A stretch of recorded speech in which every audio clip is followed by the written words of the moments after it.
Nestled beneath the mighty Hudson River, the tunnels that connect New York City and New Jersey have served as vital arteries of transportation for over a century.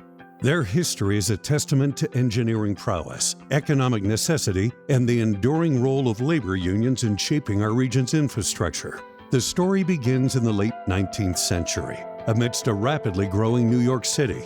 As the population booms and commerce flourishes, the need for efficient transportation links between Manhattan and New Jersey and the rest of the country becomes increasingly urgent. In 1908, construction commenced on what would become the first pair of Hudson River tunnels, engineered by the Pennsylvania Railroad. Spanning from Weehawken, New Jersey to Manhattan's Pennsylvania Station, these tunnels are engineering marvels, employing cutting-edge tunneling techniques and reinforcing the riverbed against the relentless pressure of the Hudson River. Completed in 1910, the tunnels quickly became a lifeline for commuters and freight alike, enabling the efficient movement of goods and people between New Jersey and New York City. They symbolize progress and prosperity and fuel the economic growth of the entire region. Over the decades, these tunnels witness wars, economic downturns, and periods of immense regional growth. They bear witness to the rise and fall of industries, yet they remain steadfast in their role as essential infrastructure for the Northeast Corridor. However, the passage of time is not kind to infrastructure. Increased traffic, harsh weather conditions, and the relentless march of corrosion take their toll. Members of the House Committee on Transportation and Infrastructure toured the century-old North River Rail Tunnel under the Hudson Thursday night. It's part of the larger Gateway project, which would replace the deteriorating tunnel linking Amtrak's Northeast Corridor between New York and New Jersey. In 2012, Superstorm Sandy devastates the region and floods the tunnels with corrosive saltwater. The saltwater eats away at all of the electrical and signaling systems in the tunnel and accelerates the deterioration of the tunnel walls. The need for a modern, resilient transportation link becomes more urgent than ever. Additionally, trains traveling to New York City must cross over the Portal Bridge, another relic from the past. Based on bridge designs from the 1840s, the Portal Bridge also opened in 1910. Today, the old bridge must be opened regularly to let barge traffic navigate the Hackensack River, but the bridge is so old that it regularly gets stuck opening or closing, causing more delays. Well, the Gateway Tunnel is the tunnels from New York to New Jersey. It carries 200,000 passengers a day, 450 trains between Newark and Penn Station. It's 13% of Manhattan's workforce lives in northern New Jersey along the rail lines. The amount of the GDP is about 20% of the U.S. GDP that travels along there, and the tunnels are 110 years old. We don't have the capacity anymore. We don't have the capacity, and the capacity we do have is aging and in need of repair. Enter the Gateway Project, a visionary initiative aimed at securing the future of Trans-Hudson transportation. Conceived as a comprehensive overhaul and expansion of the existing infrastructure, the Gateway Project seeks to build new tunnels, rehabilitate the existing ones, replace the old Portal Bridge, and ensure a more reliable and resilient connection between New Jersey and New York City. When completed, the Gateway Project will support more one-seat rides between New Jersey and New York. Central to the Gateway Project is the construction of 2 new rail tunnels under the Hudson River. These tunnels, designed to modern standards, will not only increase capacity, but also provide much-needed redundancy in the event of emergencies or maintenance. Building tunnels under a major river like the Hudson presents unique challenges. We're employing state-of-the-art tunnel boring machines and advanced materials to ensure both safety and efficiency. We recognize that the whole gateway, and that gateway is the tunnels and the bridges and all the approaches, is critical nationally, not just to New York and New Jersey, not just to the Northeast region, but the entire United States. The Gateway Project is, without exaggeration, the most important infrastructure project in the country. Well, Chris, it's the largest infrastructure project in U.S. history, building 2 new tunnels connecting New Jersey and New York. The $16 billion Gateway Tunnel project received a $6.8 billion full funding grant from the federal government to make it happen. The project will provide 2 new tunnels under the Hudson while improving the existing aging tunnels. The federal government recognizes its importance and is contributing $12 billion in funding of this $16 billion project. The remaining $4 billion is being split between New Jersey and New York. The light at the end of the Gateway Tunnel is signed, sealed, and delivered. This is a great American project. This region of New York and New Jersey is the most economically productive region in all of America and one of the most economically productive regions in all of the world. Integral to the construction and maintenance of these tunnels are the dedicated men and women of various labor unions. From the skilled tunnel workers who brave the depths of the Hudson to the electricians and engineers ensuring safety and efficiency, union labor plays a crucial role in every phase of the project. This isn't just about money for rail. This is about jobs and economic opportunity. It's for a region. It has a double effect. It has an effect, first and foremost, all the construction jobs, all the good-paying middle-class jobs that will go into a massive project like this.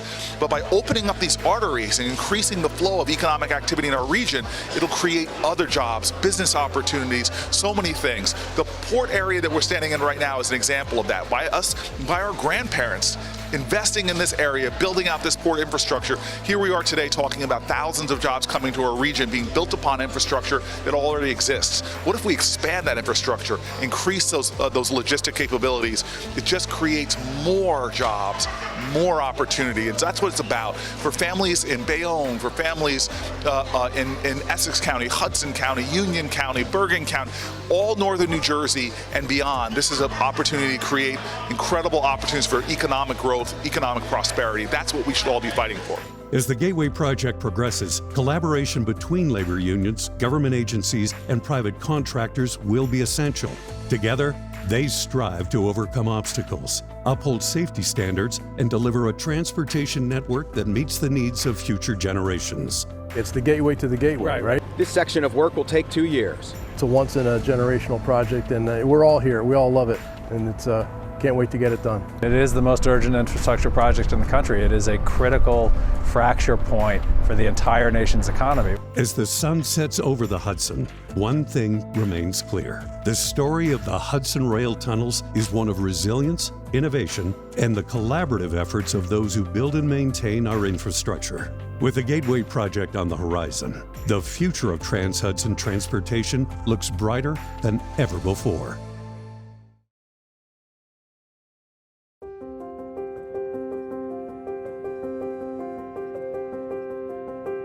Nestled along an old quarry lake in central Jersey, the soaring cranes of the local 825 training center can be seen from the New Jersey Turnpike. This high-tech facility is where union operating engineers go to learn how to safely operate cranes, dozers, and other high-powered heavy equipment seen at construction sites around the state. Inside, they have construction equipment simulators, welding simulators, and classrooms. Outside, they have instructors teaching them the fine points of their trade. Next time you're on the New Jersey Turnpike between exits 8A and 9, look for us on the southbound side. Local 825 operating engineers. The best trained operating engineers in New Jersey. In the 1920s and early 1930s, James Braddock was known not for his fists, but for his skill and grit in the hard world of labor. His life was famously chronicled in the Oscar-nominated film Cinderella Man, starring Russell Crowe as James Braddock. Long before he became a boxing legend, Braddock worked as an operating engineer, one of the toughest and most dangerous jobs in the world. This is the story of a man who fought not just in the ring, but in the trenches of the Great Depression, where every day was a battle for survival. Operating engineers were the backbone of America's construction and industrial revolution. They worked massive machines, steam shovels, bulldozers, and cranes during the day and fought for their families and their futures at night. James Braddock, a man who would go on to become the heavyweight boxing champion of the world, was one of them. Born in 1905 in New York City, Braddock was no stranger to hard work. After a brief and promising career as a boxer, injury and the Great Depression forced him out of the ring. But instead of giving up, he turned to the only thing he knew: manual labor.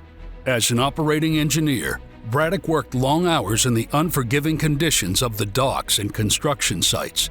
His job was to operate heavy machinery, machines that moved dirt, built roads, and laid the foundation for America's future. These were physically demanding, dangerous jobs, but Braddock was no stranger to hard work. The machines were massive and difficult to control. Operating engineers like Braddock had to be precise, skilled, and able to keep their cool under intense pressure. It was a job where mistakes could be costly, both in terms of money and, in some cases, lives. For Braddock, the work was exhausting, but it was also the only thing keeping his family afloat during the Great Depression, a time when jobs were scarce and survival was a daily struggle. He earned his wages not in the ring, but in the dirt and dust of a rapidly changing world. His wife, May, and their 3 children depended on him. And while the pay wasn't always enough, Braddock's resilience and determination made him a local hero in his neighborhood as he kept pushing forward against all odds. But Braddock was never finished with boxing. The call of the ring was always there, pulling him back. In 1934, with his family struggling to get by, he took the biggest gamble of his life, a return to boxing. In a stunning turn of fate, Braddock, once considered washed up, defeated the odds and won a string of unexpected victories. His comeback story captured the imagination of the nation, and in 1935, Braddock faced Max Baer for the heavyweight championship of the world. Against all expectations, Braddock won. He became the heavyweight champion of the world, the Cinderella Man. But it was his work as an operating engineer that kept him grounded, giving him the strength and determination to fight through adversity in the ring. Braddock's story wasn't just one of boxing greatness. It was the story of a man who worked hard, faced countless setbacks, and fought for a better life for his family. Whether behind the controls of a steam shovel or inside the ropes of the boxing ring, James Braddock showed the world the true meaning of resilience. Because, in the end, the toughest battles are fought both in the ring and in the everyday work of building a life. James Braddock, a man who fought for his family, for his future, and for a dream that seemed impossible. He wasn't just a champion in the ring. He was a champion of hard work, of perseverance, and of the human spirit. These values are exemplified today and every day in the men and women of the Operating Engineers Local 825.